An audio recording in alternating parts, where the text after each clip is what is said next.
মেৰাপানী আৰক্ষী থানাৰ অন্তৰ্গত চাউদান পথাৰ চৰাইমাৰীত সংঘটিত হৈছে এক কৰুণ ঘটনা। বিদ্যুৎস্পৃষ্ট হৈ অকাল মৃত্যু সাৱটিলে এটি 4 বছৰীয়া কণমানিয়ে। নগাঁও জিলাৰ সৰুপথাৰৰ বাসিন্দা কেইদিনমানৰ পূৰ্বে মেৰাপানীৰ মোমাইকৰ ঘৰলৈ ফুৰিবলৈ আহিছিল। মোমাইকৰ ঘৰত মঙলবাৰে ঘৰত সংযোগ কৰি ৰখা আৰ্থিঙত স্পৰ্শ কৰাৰ পাছতে বিদ্যুৎস্পৃষ্ট হৈ শিশুটি। পৰিয়ালৰ লোকে শিশুটিক ততাতৈয়াকৈ মেৰাপানী সমূহীয়া চিকিৎসালয়লৈ আনে যদিও চিকিৎসকে মৃত বুলি ঘোষণা কৰে।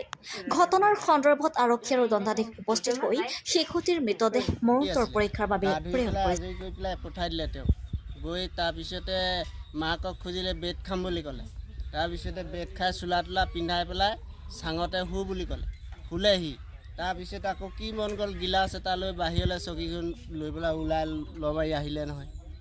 আহি পেলাই মই তেতিয়া আমি দুইটা ইয়াতে আছোঁ, মোটামুটি দুইটা। তাৰপিছতে কৈছে মই গৈ পিনে মাৰি গবা মাৰি ধৰিছোঁগৈ, ল'ৰাটো কি হ'ল বুলি পেলাই। ইমানেই আৰু। ক'ত কি হ'ল তেওঁ মানে ল'ৰাটো কেনেকৈ ঘটনাটো হ'বলৈ পালে?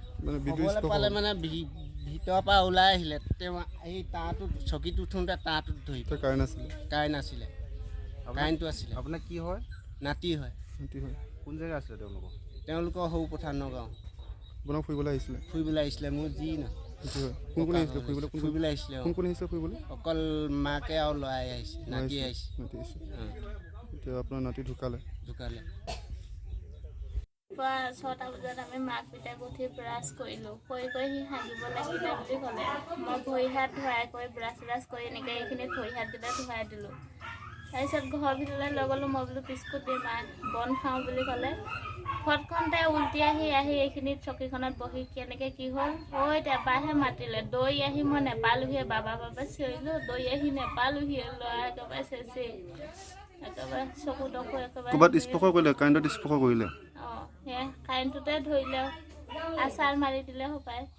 ঢাপকা পোৱাখিনি এবাৰহে মাতিলে আৰু তাৰপৰা মাত কথা নাই আৰু। লগে লগে আকৌ দৌৰা দৌৰি গৈ হস্পিটেল লৈ গৈছোঁ।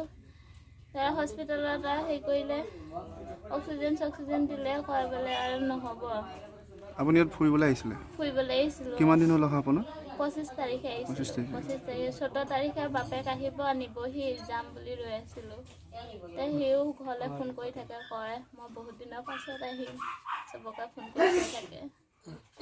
নহ'লেতো বাপেকে নিবলৈ নাহে বুলি কোৱা হ'লে ইমান দিনে গ'লেগৈ। ঘটনাটো কিমান সময়ত হ'ব?